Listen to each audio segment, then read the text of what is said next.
Do we have anything else we want to get to, or is it time? Is it time? It's is time. What I'm asking you. It's time to move on to the main event, which is anime dartboard. The main event. Anime dartboard. Anime dartboard. Why don't you tell us about anime dartboard, John?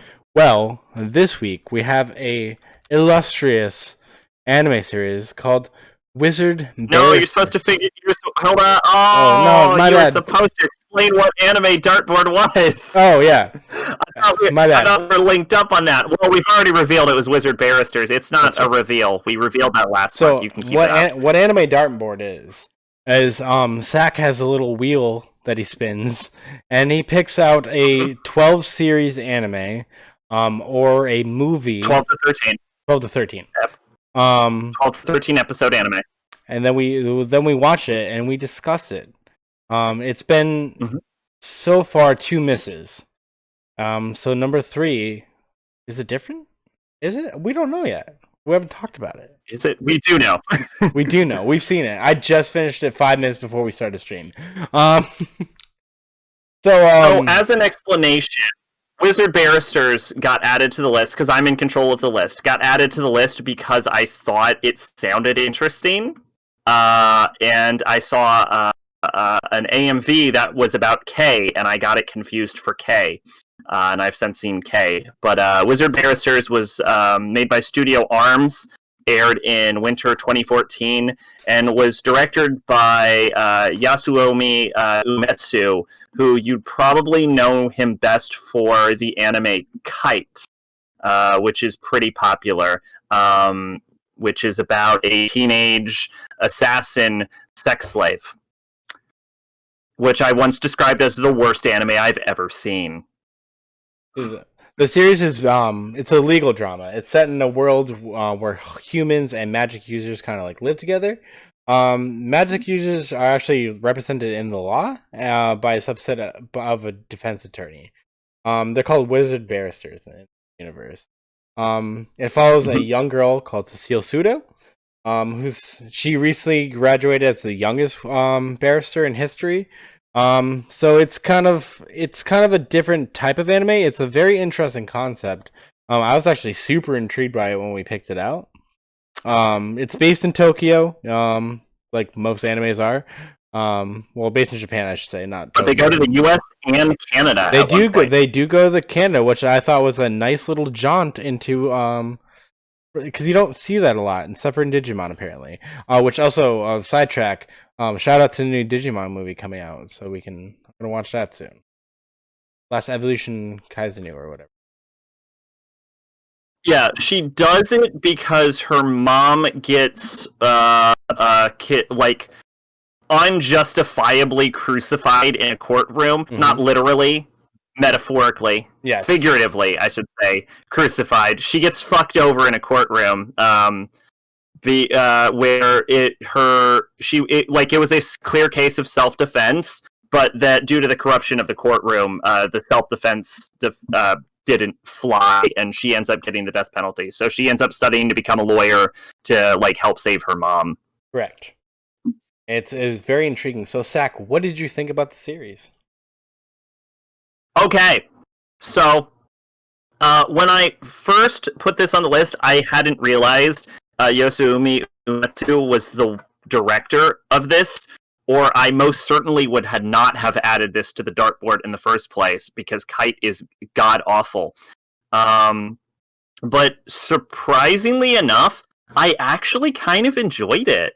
I did too, actually. It was actually, very watchable. I got super sucked into it. I watched, 7 episodes today and 5 yesterday. And I sat there and I watched it in 2 days. Yeah, it was actually a really nice watch. It the way magic was portrayed was very interesting. It was a lot different than what you normally would say than the other thing we watched, which I can't even remember the name of it. Magical Warfare. Magical Warfare. Yeah. Yeah, there were kaiju fights. Yeah, there definitely were some kaiju fights. Yeah, when she summons the kaiju, I was like, what? Me too. I was I was not expecting that. It quickly turned into Pacific Rim, you know. It was just like, or like Power Rangers, you know. It was like two like Zords fighting each other. It was pretty fucking sweet, actually. And like it's a fuck out of nowhere.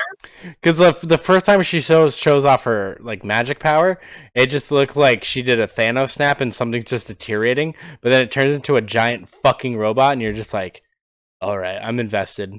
All right, let's. Yeah, when she like disintegrates the surrounding area, I was like, holy shit, that is broken. And then it turns into a fucking robot.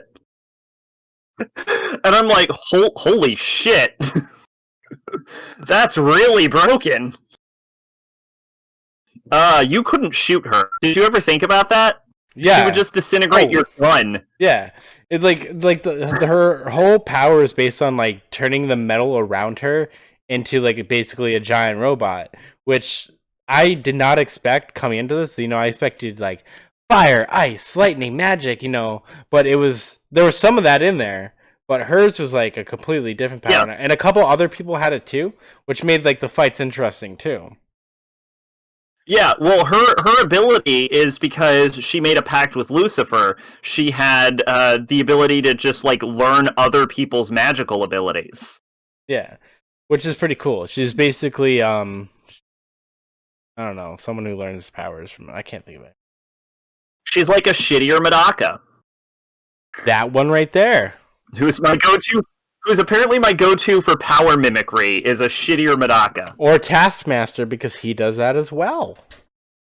Taskmaster learns fighting styles, right? Not powers. Yeah, I guess you're right, yeah. He has photogenic memory. Mm-hmm. Water, fire, and doesn't it not work on Deadpool? It does not, because he is too erratic. Yes. Yep. Yes. The old Kid Boo method of fighting people. You're not wrong. You're not wrong at all. I really liked this series. It was actually a good watch, like especially after watching Sky Crawlers. Which not watch Sky Crawlers. I lasted 30. I watched 30 minutes of it and got bored. Yeah, no, surprising. One thing I have to give credit to Wizard Barristers for, which is something you never fucking see, is it's such a fucking trope, not even just in like anime, just a general law trope, that the main character will be a defense attorney, but they only defend the innocent people. And I like that, like Daredevil's a big example. Like he's like the first person my mind goes to. And I like that she ends up getting tasked with defending a serial killer who we totally know is a serial killer. It's not like, oh, he might be innocent. No, he's a fucking serial killer. He will murder you. She's like, I don't want to defend a serial killer. And her boss is like, no, you are going to be defending the serial killer because it's your fucking job. Yeah, he literally says, tough shit, kid. You are literally a lawyer. Yeah, tough shit, kid, do it. Yeah, you're a lawyer. I'm sorry to tell you this. You are a defense attorney. Sometimes you're not going to be defending someone innocent. And that's something you never see addressed. Yeah. In, like, defense law shows. But it's like, no, fucking do it, though. Yeah. I was very surprised by this. And I have also appreciated that, like, not just that, but, like, they don't always get the criminal off, because that's not how law works. Sometimes it's not really a fight for, like, can I get you out of jail? Because you can't. Sometimes it's just a fight for, well, let's see if we can get, like, life instead of an execution, you know? So I appreciate how they dealt with the law in that regard, although I think we can agree that the law system in this show is fucking broken. It really is, though. It's pretty broken. The most corrupt thing ever. Like in the final fucking case, she is hired as a defense attorney for this corrupt politician, and who imprisoned her mom, who says, "I'm going to say everything. I'm going to say the truth during the trial." And then, while this is happening, because the the prosecutors are working with him, they end up swapping it so that the perpetrator, the defendant, accuses her, the main character, who is his defense attorney, of the crime, and is like, she's the real criminal / murderer. I was just defending myself. And then the prosecutors are like, well, I've got a motion for the judge to make Cecil, the defense attorney, the actual person on trial, which is not how law works at all in any country ever in the history of the world. And the judge is like, I'll allow it. I'm like,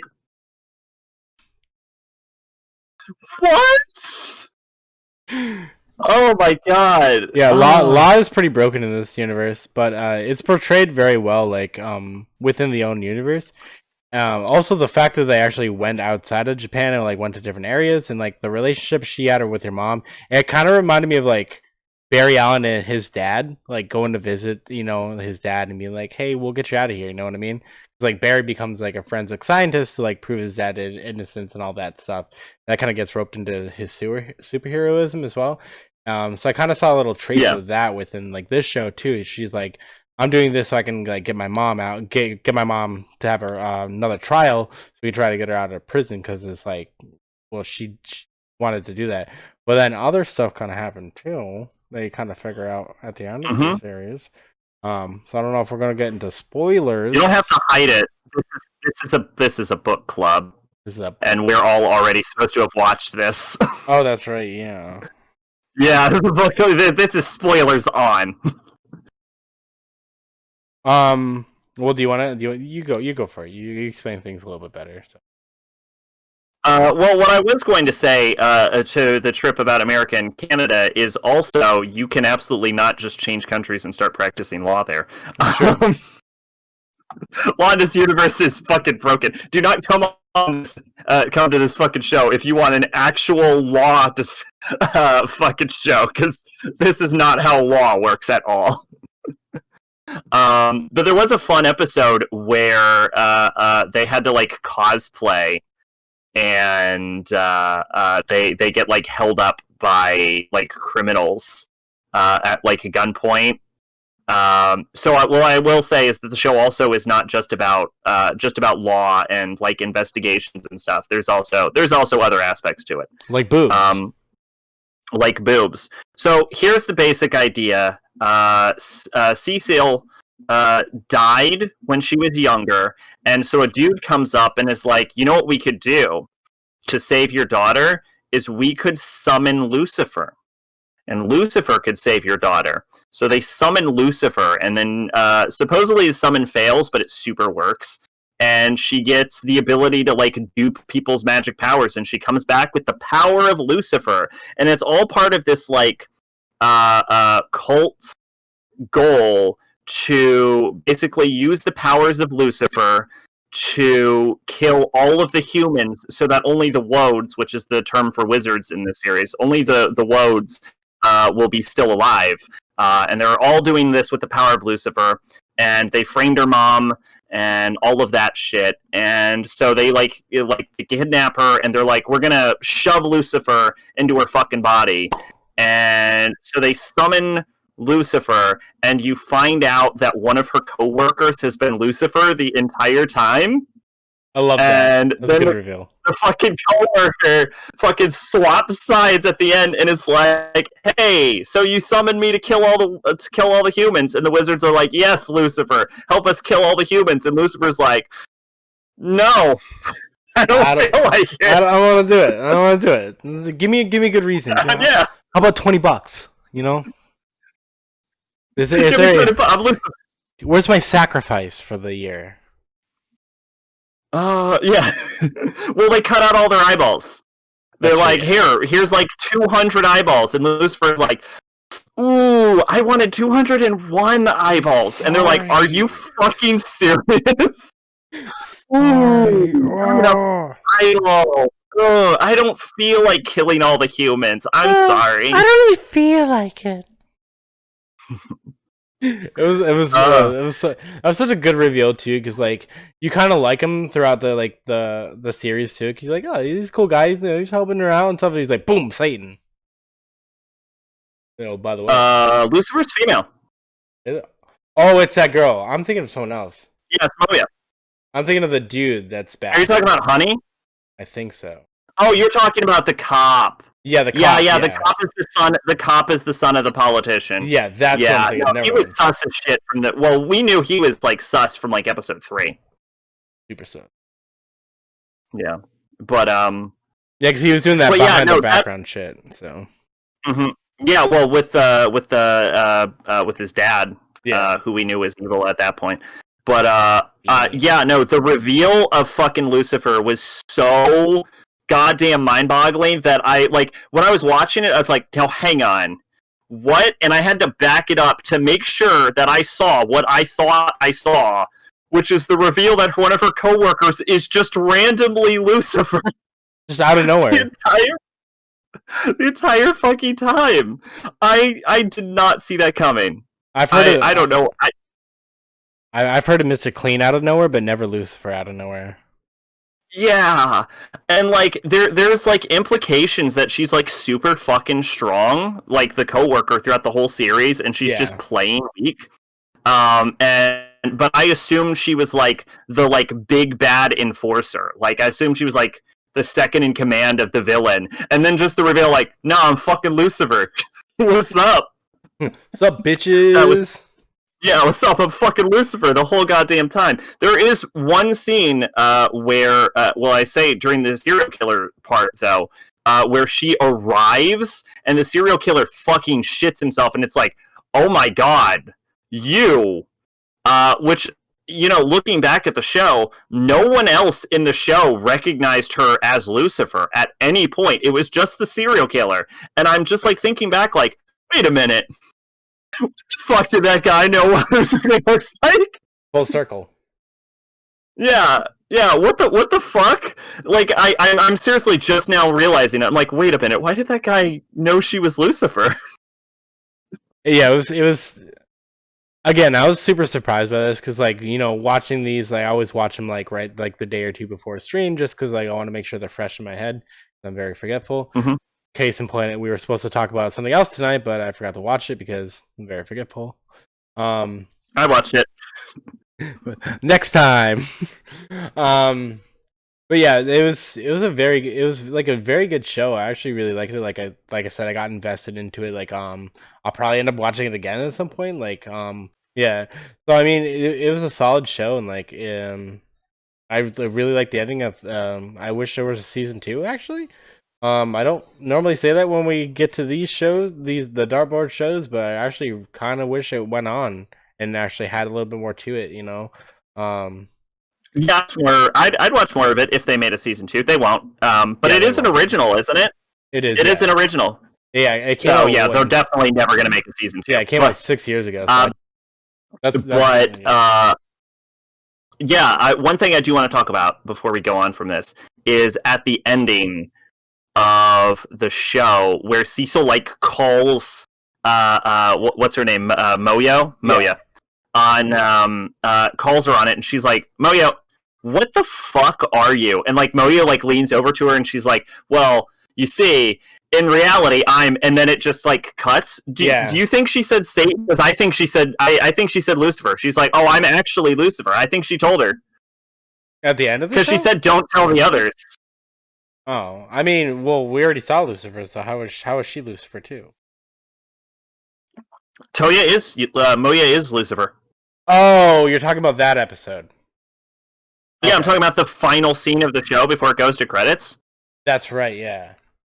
Yeah, and Cecil's like, Moya, what the fuck? Like, what are you? I think she even said, what are you? And like Moya like leans forward and she says, well, you see, don't tell the others, but I'm actually, and then it cuts to black. So do you think she said she was Lucifer? I think she said she was Lucifer. I think she actually told her. Probably, yeah. Yeah. All right. Well, that was Wizard Barristers. I'm gonna give it a solid 8. That was a fun watch. I actually enjoyed it, and unlike the last two, I can't even say the last two because I didn't actually finish the last one. Because it was God, it was so boring. I would give this a rewatch. Which is a review in and of itself. Yes. Yeah, I would actually give this another watch. I'm actually recommended it to my roommate already. For him to watch. I already posted it in one of my anime Facebook groups, for them to give it a watch. I really enjoyed it. I'm gonna give it an 8 out of 10. Would watch again. I look, I'm so fucking glad Anime Dartboard actually pulled out something good this time. I'm gonna give it a 6 out of 10 for me. But I'm so fucking glad it wasn't another 5 or a 4. I'm so glad it was something with positive qualities. It was the fight scenes were cool, like the way they portrayed magic, the way they portrayed law in like the world too. The fact that it wasn't just stuck in its own like little bubble, they went outside of Japan and stuff like that. Like the relationship with their father and stuff like that. Just like the emotion that you could feel too, but like between her like wanting to like save her mom, especially the scene where the cabin blows up too. Like I really like that because like that was the first time you actually saw her get like kind of like pissy. Yeah, like, she upset. was. Yeah, and like she ripped half a city apart. She did. It was fun. Yeah, the next one will probably be shit. Probably. Mm-hmm. So I'm really glad. I'm glad I actually watched it. So it was good. It was a good grab. So I'm excited to see what we have next. Which don't be. Don't be. Don't be. It'll probably be poopy. All right. Okay, let me see. Let me see how many is still left. 91 series we have to choose from. This podcast is going to go on forever. That's going to go on for at least 91 episodes. So shove it in Wheel of Names. Shuffle, shuffle, shuffle. Spin that wheel, baby. What do we got?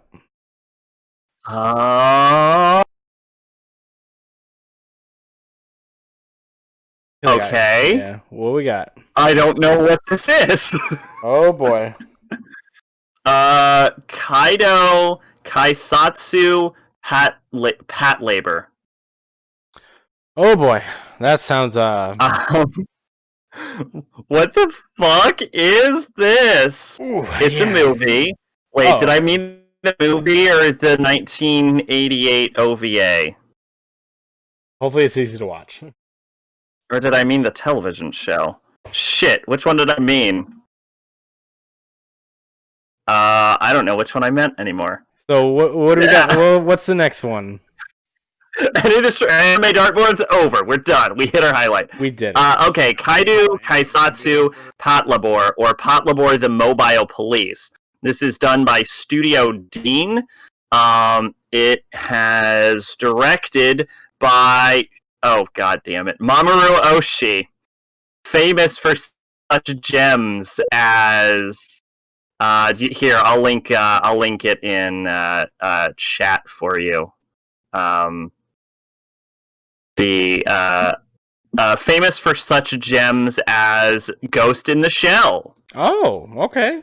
Alright. And Skycrawlers. Oh, God. It is a 7-episode OVA series, episodes lasting 30 minutes. It is genre comedy, mech, police, and sci-fi. As the human race evolves, so does its technology. Engineers have successfully created robots dubbed labors for mass distribution, utilized by society for a number of everyday tasks. However, there are criminals who manage to get their hands on these labors, using them for their own nefarious means. To combat this new form of delinquency, police around the world began using patrol labors, or pat labors, to put a stop to labor-related crimes. Rookie police officer Nao Izumi is drafted into a special pat labor unit, getting her own mechanical suit to fight crime. Naming this machine Alphonse, Izumi works tirelessly alongside her peers to keep civilization safe from those who could use this advanced technology to harm others. As Izumi becomes further ingrained within her unit, she must also learn how to navigate both her social and professional spheres with grace and wit. She befriends the aloof Asuma Shinohara, fellow pilot Isao Ota, and other members of her brigade as she helps them to combat conspiratorial plots, workplace revolts, and supernatural beings. It is also worth noting that there is a televised anime version of this, but I probably mean specifically the OVA. At least I hope I do. I'll make a post on my own Discord about it if I fucked that one up. Okay. I'll double check later tonight. But they also made 2 sequel movies to this. The anime itself has an average MAL score of 7.28. And we don't have to watch the movies. It's just the OVA. Okay. The dub is by Central Park Media, so the dub is going to be awful. Wonderful. Well, it'll add to the experience, because as a reminder, Anime Dartboard is always the dubbed version. But there is a Pat Labor movie, which has a 7.54, and a second Pat Labor movie, which has a 7.88, which is actually high. Oh, okay. So maybe this won't be a hidden gem. Yeah, we might be in hidden gem territory. I'm going to say with this, Mamoru Oshii, it's always a bit of a mixed bag. I know people love him to fucking death, but what I'm going to say is go in here with skeptical optimism. Like, expect something that might be good, but be prepared for it to be very bad, is what I will say. That's I don't know why this... Wait a minute. This isn't... Is this the anime that appears in Metal Gear Solid? Is that why this is on here? There's an anime that appears in Metal Gear Solid?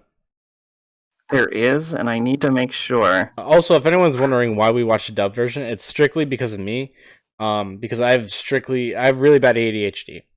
So when I'm watching a show, I'm also probably doing something else at the same time.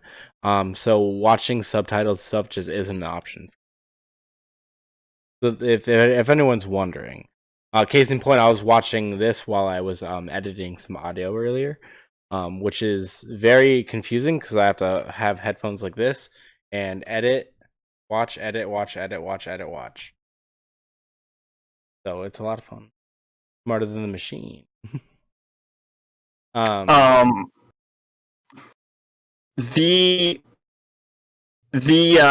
also usually do something else. Usually I'm playing a video game when I'm watching anime.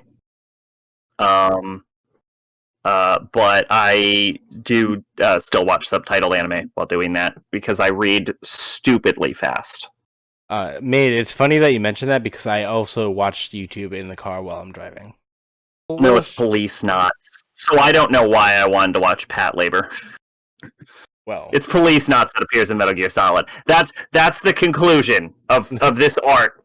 Is that nope, Police Knots.